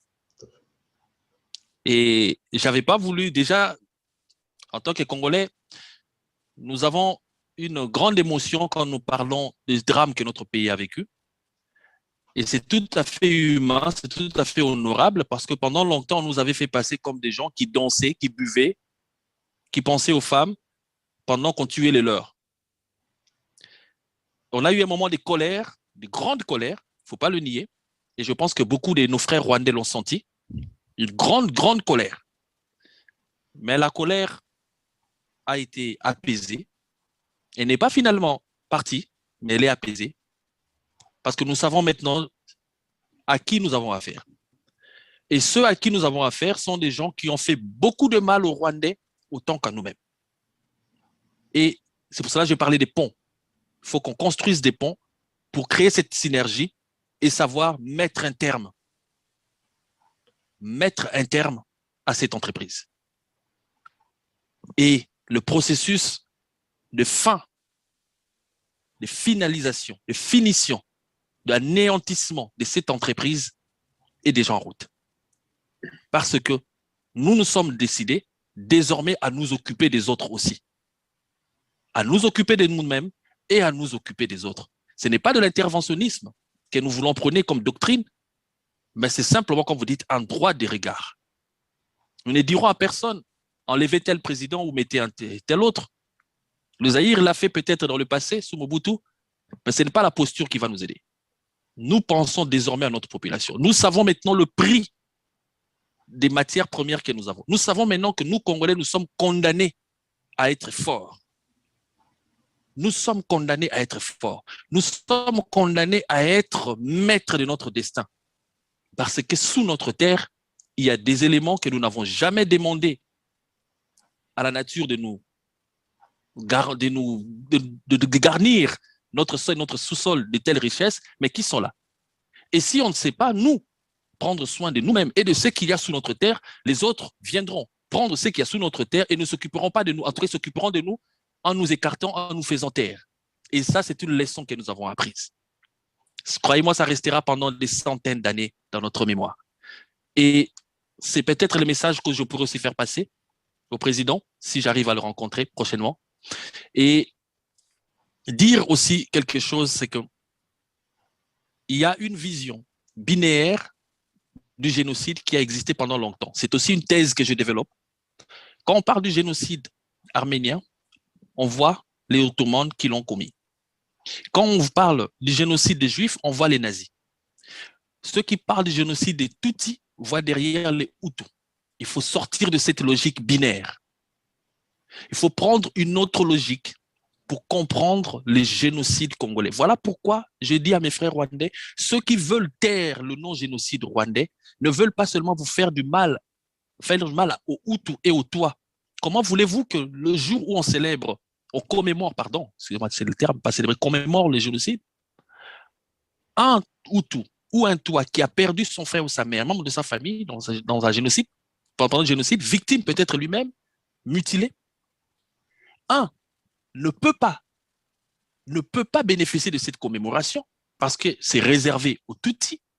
Deuxièmement, il doit payer des taxes pour pouvoir prendre soin des victimes du génocide qui sont Tutsis, alors que lui-même qui a été blessé dans sa chair n'en bénéficie pas. Vous savez comme moi que tout Rwandais qui travaille paye une taxe pour les génocides, pour les victimes des génocides. Permettez-moi de vous poser une question. Si maintenant on rentre dans la logique génocide rwandais, qui devons-nous voir comme...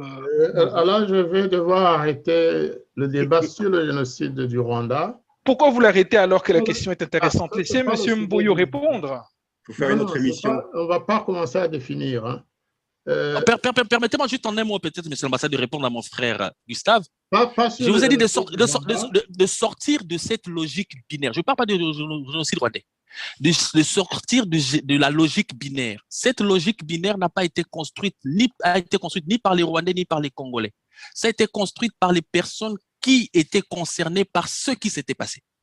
Les Ottomans, les Arméniens l'ont approuvé parce que… Nous, on fait le distinguo. Exactement. On ne privilégie aucune victime par rapport à l'autre.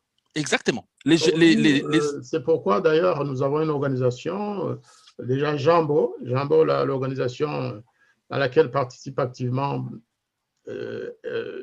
Gustave Mbonimoutoua, et l'organisation que je préside qui s'appelle Ibukabo, c'est-à-dire toutes les victimes. Parce que on rend hommage à toutes les victimes du Rwanda, Hutu, Tutsi, toi, et même du Congo. C'est notre principe. On sort du carcan rwandais pour nous occuper de toutes les victimes. Mais aujourd'hui, on va venir à une autre fois. D'accord. C'est ce que je disais tout à l'heure, qu'à un moment donné, il faut s'asseoir et s'aligner sur certaines notions de base.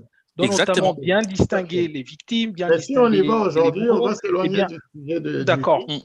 Mais parce que M. Boyo en parlait, vous savez très bien que c'est ma conclusion. On ne peut que ne pas réagir. C'était justement ma conclusion. Sortons de cette logique. Sortons de cette logique binaire. Pensons à autre chose. Pensons à autre chose. Savoir, Patrick Boyo, oui. Comment on peut procéder pour que les peuples rwandais et congolais se rejoignent pour combattre ce mal, cette insécurité, ces immixtions dans les affaires intérieures des pays de la région? Parce qu'il ne s'agit pas seulement du Congo et du Rwanda, en fait. Si vous regardez bien, le Rwanda est au centre d'une crise régionale dont il est l'acteur principal, d'ailleurs. Nous avons un cancer qui est né de l'Ouganda. Ce cancer a permis à ce qu'en Ouganda, on ait un pouvoir qui est aussi, comment je peux dire, nauséabond à Kampala qu'il l'est à Kigali. N'oubliez pas, rappelons-nous comment Yoweri Museveni est parvenu au pouvoir, avec l'aide justement des personnes qui étaient à l'époque réfugiées, qui étaient entraînées dans des camps des réfugiés, une certaine sournoiserie, voilà, qu'on appelle dans la région. Aujourd'hui. Voilà. Alors, nous devons maintenant combattre cela. Nous devons combattre cela. Combattre cette pratique de sournoiserie. Cette pratique qui consiste à penser que derrière la gentillesse de l'autre, je dois tirer profit. Derrière la largesse africaine, la tradition africaine veut que quand vous sortiez de votre case, vous la laissez ouverte. Alors, parce que votre frère va venir, va manger. Concrète, les Congolais et les Rwandais, par exemple, par rapport au rapport mapping et par rapport à ces recommandations. Que faire? Alors, nous devons travailler ensemble pour l'aboutissement de ce rapport. Pour que ce rapport aboutisse. C'est-à-dire, quand il y a des rencontres rwandaises, j'encourage des Congolais à y aller.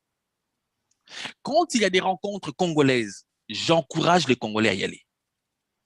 Quand il y a des manifestations, des personnes qui luttent pour le bien-être du Rwanda, je précise bien, pour le bien-être du Rwanda, pas pour le bien-être de ceux qui ont constitué le pouvoir qui est aujourd'hui à Kampala et à Kigali. Mais pour le bien-être du Rwanda, nous devons tous participer. C'est un combat collectif. C'est un combat collectif qui nous concerne tous. C'est à partir de ce moment-là, si nous recréons cette synergie, si nous revenons sur nos valeurs ancestrales. Voilà le mot qui m'échappait, Ubwenge. Ubwenge en Kinyarwanda, ça veut dire sagesse, intelligence. Mais certains l'ont tergiversé pour en faire la malice. C'est-à-dire l'Ubwenge est devenu comme celui qui a l'Ubwenge et celui qui est capable de dominer. Or, chez nous en Afrique, le pouvoir, ce n'est pas la domination. Ce n'est pas la domination, le pouvoir. Le pouvoir, c'est le service des autres. Alors, que faire? Parce que l'Ubwenge, c'est l'apanage du pouvoir en place à Kigali. Exactement. Gustave Mbonimoutoua, je vais introduire un élément extérieur. Vous êtes en Belgique, nous sommes en France, il y en a qui sont en Allemagne, aux États-Unis et ailleurs. Nous savons tout à fait que ces pays-là, ces puissances ne sont pas nécessairement, ne vont pas dans le sens des intérêts de nos peuples. Quelles actions peuvent être entreprises en direction de la Belgique, par exemple, dont nous savons qu'elle est très impliquée dans les pillages à l'est du Congo à travers certaines sociétés, à travers des personnalités plus ou moins occulte, mais très active. En France, c'est la même chose. Quelles actions peuvent être entreprises par les Congolais et les Rwandais ensemble, et éventuellement avec d'autres Africains, avec d'autres amis, pour mettre fin à cette situation, pour faire une pression efficace sur ces pays-là? C'est difficile d'être très concret, de répondre très concrètement à une question aussi précise et aussi pertinente, avec des actions claires, tangibles, mesurables, etc. Je pense que la meilleure attitude à faire, c'est de laisser ceux qui veulent être maîtres de leur destin, comme bien rappelé M. Mboyo, décider eux-mêmes leur plan d'action, dessiner eux-mêmes ce qu'ils doivent faire. Par contre, le conseil que je peux me permettre de donner, c'est justement sensibiliser toutes ces personnes qui veulent être des acteurs du changement et des responsables sociopolitiques de la région des Grands Lacs de demain à bien s'informer, à bien se former et à bien comprendre ce qu'il se passe, ce qu'il s'est passé. Donc, quelles actions concrètes les Congolais doivent-ils faire? Quelles actions concrètes les Rwandais doivent-ils faire? Les Rwandais ensemble. Les Congolais, les Rwandais ensemble. De leur côté et même ensemble, c'est de bien comprendre ce qu'il se passe, c'est de bien comprendre l'environnement dans lequel ils sont. Vous verrez de ma personnalité que je suis très à cheval sur les termes, sur les concepts, etc. Mais c'est extrêmement important de comprendre quels sont les mouvements politico-militaires qui ont été en action au Rwanda et ensuite au Congo, de comprendre leur soutien diplomatique et internationaux, dont des pays de l'Europe, la Belgique, etc. Parce qu'une fois qu'ils auront compris toute cette dynamique, qui est complexe, il faut le reconnaître, et parfois même assez nébuleuse et qui fait avoir un certain nombre de fantasmes, mais une fois qu'ils auront compris, qu'ils auront se seront familiarisés à toutes ces dynamiques, alors ils pourront savoir quoi faire, vers qui le faire, comment le faire. Et un exemple très concret pour illustrer ce que nous pensons avoir fait comme il faut, c'est la sensibilisation à la justice pour tous les Rwandais. Et c'est un point qu'on ne va pas aborder ici, on est d'accord. C'est cette appellation justement de génocide rwandais qui ne permet pas de demander justice pour les Hutus qui ne l'ont jamais eu jusqu'à présent. Et ça, c'est une question très importante puisqu'on sait que la population Hutu a été victime de crimes depuis octobre 90 jusqu'à fin 99 au Congo, dans des actes qui ont été décrits comme des actes de génocide, mais qu'il n'y a eu absolument aucune justice qui a été faite, ni au Rwanda, ni à Arusha, ni ailleurs. Donc, comprendre pourquoi permet alors d'aller tirer les bonnes ficelles auprès des personnes qui ne sont pas impliquées, ou en tout cas qui n'ont pas d'intérêt à ce que cette justice ne soit pas faite, et de pouvoir faire alors le travail de sensibilisation, de revendication, et parfois même un travail en justice, où il faut porter plainte, une fois qu'on a identifié exactement les mécanismes qui se sont cachés derrière ces actes.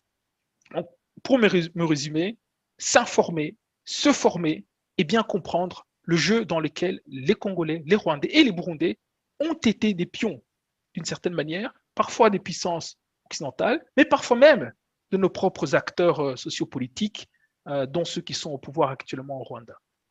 Alors, Hervé Chesseville, vous qui êtes français, nous sommes en France, les événements que nous avons essayé d'analyser se sont passés en France, même si ça concerne deux chefs d'État africains. D'après vous, la République française d'aujourd'hui, est-ce qu'elle joue le jeu de la pacification de la région? On ne leur demande pas de venir nous pacifier par ailleurs, mais absolument pas. On leur demande peut-être d'avoir une attitude au moins de précaution. L'attitude de précaution à nos tueurs, à nos assassins. Est-ce que l'attitude de précaution n'a pas prévalu, puisque l'actuel président français a déroulé le tapis rouge pour Paul Kagame, et avant cela, d'ailleurs, le tapis rouge, il l'avait déjà déroulé précédemment. Ce n'est pas la première fois qu'il vient en France, mais depuis quasiment son élection, il a entamé une manœuvre de rapprochement avec le régime de Paul Kagame, avec on peut citer la saga de la nomination, et non pas l'élection comme les médias le disent, mais la nomination de Louise Mushikiwabo à la tête de l'Organisation internationale de la francophonie.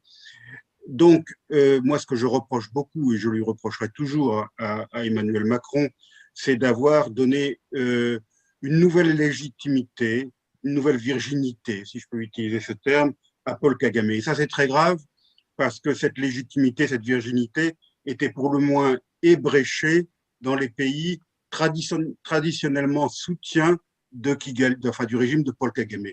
Je pense aux États-Unis, je pense au monde anglo-saxon, je pense aux pays scandinaves et d'autres. Des voix de plus en plus nombreuses se sont élevées, et même au niveau des gouvernements, il y a des choses, des indices comme quoi Paul Kagame n'est plus autant en odeur de sainteté dans ces pays qu'il ne l'a été dans le passé. Donc, je parle là en tant que citoyen français qui a le droit de vote et qui va voter aux élections. Je trouve ça déplorable que ce président, Emmanuel Macron, donne cette bouée ou cette bulle d'oxygène à Paul Kagame. Je trouve ça absolument déplorable. Je pense que la France aurait dû au moins adopter un principe de précaution, écouter toutes les voix et adopter son attitude en conséquence. Je ne dis pas qu'il fallait fermer l'ambassade à Kigali et rompre les relations diplomatiques, mais au moins essayer d'avoir une position équilibrée. Ça n'a pas été le cas et je le regrette profondément. Je le dis et je le répète, je le regrette profondément. Je vous remercie et c'est peut-être sur votre constat que nous allons conclure cette émission de ce soir. Je vous remercie très très fort, tous les trois. Et je pense que comme message à envoyer au président Macron et à la France en général, puisque nous parlons de la France après ce sommet qui a donné justement l'occasion à nos chefs d'État de s'exprimer, très fermement, si les peuples des Grands Lacs pouvaient parler ensemble, à travers moi, ce que j'aimerais bien faire, c'est de dire au président Macron, au président de la France, de respecter nos populations, de respecter les victimes de la région des Grands Lacs, de ne pas accorder trop d'importance à celui-là même qui est le prédateur de cette région, de ne pas faire passer les intérêts de bonnes relations avec Kagame, sauf si cela devait aboutir à, disons, mettre fin aux exactions, aux atrocités, aux massacres que le Rwanda, je pense, dont le Rwanda est l'acteur principal dans la région. Si la France peut établir de bonnes relations avec Paul Kagame dans cette optique-là, dans cet objectif, pourquoi pas? Mais si c'est pour blanchir ces crimes, pour le présenter comme le chef d'État qui peut ramener la paix dans la région au détriment de nos populations, au détriment des victimes dont il est responsable, alors nous avons le droit de dire au président Macron de faire un choix, de choisir entre ce criminel-là et les victimes dont le FPR s'est rendu l'auteur. Donc, en fait, ne pas cracher sur les victimes congolaises et rwandaises, comme l'a fait le président Kagame dans sa déclaration de Paris. Sur ce, nous pouvons conclure, nous pouvons terminer notre émission de ce soir qui a été très, très intéressante et riche de débats, de contradictions. C'est ça un débat, en fait. Le débat, ce n'est pas de dire toute la même chose, non. C'est de parler. Évidemment. Et pour ça, vraiment, je remercie surtout nos jeunes, les deux, Patrick Mboyo et Gustave. Gustave Mbonyumutwa, c'était un plaisir d'échanger vraiment. Vous avez avec apporté le sang chaud pour donner de la valeur à notre émission. Et puis, ce n'est pas la dernière. C'est la première peut-être ensemble, mais ce ne sera pas la dernière. Il faudra que de temps en temps, on essaie d'éclairer justement nos opinions, les opinions de nos compatriotes congolais, rwandais, burundais et autres, à travers des émissions comme celle-ci. Et je vous remercie beaucoup et à très bientôt. Merci beaucoup aussi. Bonne soirée. À bientôt. Bonne soirée à vous aussi. Un plaisir aussi. Au revoir tout le monde. Au revoir.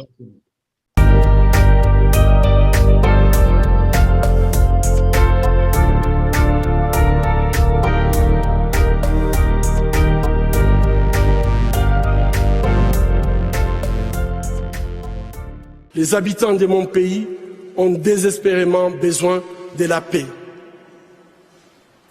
Mais comment construire la paix sur des fausses communes?